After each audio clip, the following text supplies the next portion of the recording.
And so the Quran goes on to say that at the same time that you have this Jewish hatred and hostility, and you have that civilization founded on blasphemy, displaying the same war on Islam, you will find that there will be a people.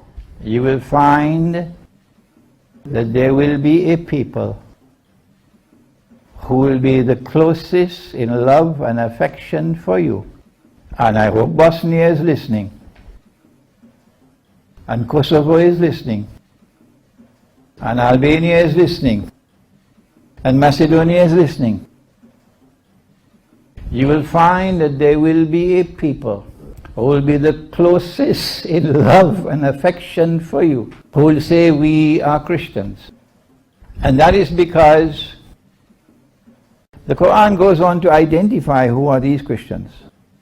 It gives us three ways by which we can recognize.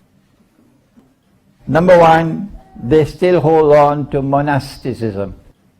The monasteries in Paris and Washington are now McDonald's hamburgers,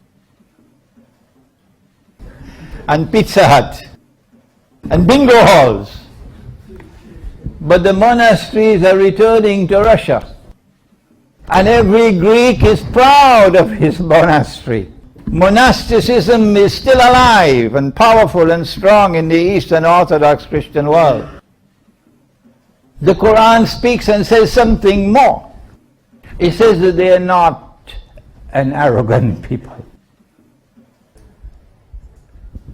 And then finally, the Quran identifies those Christian people in a chapter or a surah of the Quran named after them. They are called Rum. Rum. And the Quran says Rum was defeated in a land close by, close to Arabia. So that eliminates Chicago. But the Quran prophesies that within a few years they will reverse this defeat and become victorious. And on that day when Rome is victorious, you Muslims, and the Prophet is still alive at that time, you Muslims will be celebrating their victory. You can do what you want with your Salafi methodology. You cannot deny the truth. That when the Quran speaks of Rome, it was speaking about the Byzantine Orthodox Christian Empire. It was speaking about Orthodox Christianity. And Russia today is leading the world of Orthodox Christianity. And so it is Russia's destiny to eventually forge friendship and alliance with the world of Islam, that part of the world of Islam which does not turn in prayer to Washington. It is Russia's destiny to join with the world of Islam in a war which will take place after the nuclear war. And so we have the good news for Russia. You're going to survive the nuclear war. Yes. That war which comes after the nuclear war, or in Islam we call it the Malhama, would be the war which will liberate Constantinople. They don't want us to remember this. And so they have banished the word Constantinople from the vocabulary. And it is a criminal act today to use the word Constantinople in Turkey, because they don't want you to remember what Prophet Muhammad, Allah's blessings be upon him, has prophesied. The conquest of Constantinople comes after the Malhama, or the nuclear war. And the conquest of Constantinople will take place on the basis of an alliance between Muslims and Orthodox Christians. Why Constantinople? Why not Washington? Why not London? You know that square mile that controls the world of money in London?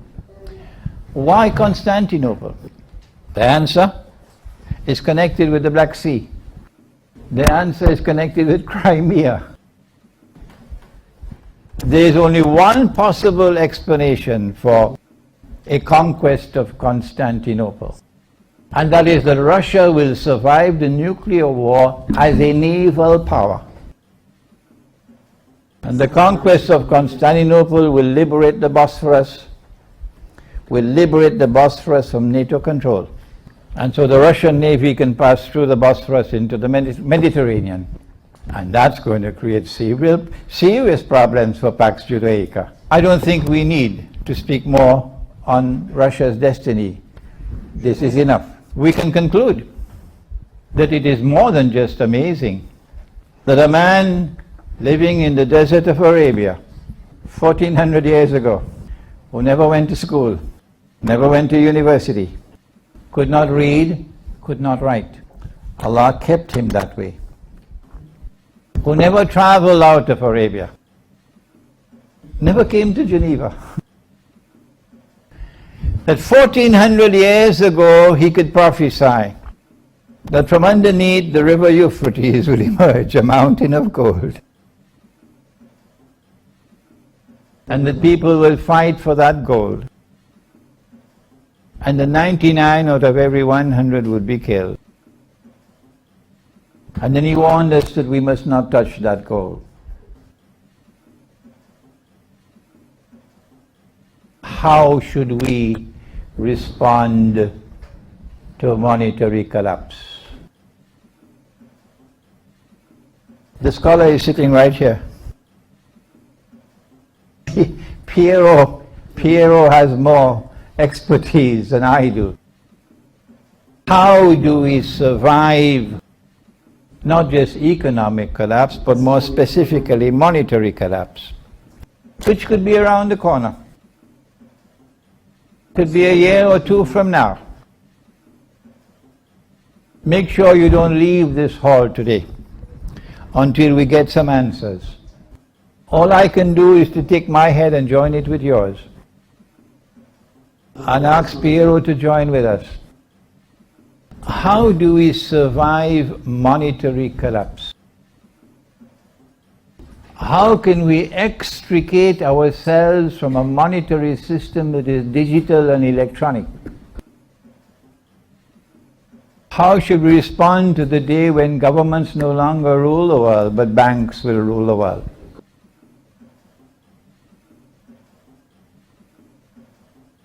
I leave you with these intriguing questions, and I leave you with Petro, who will help us to answer them.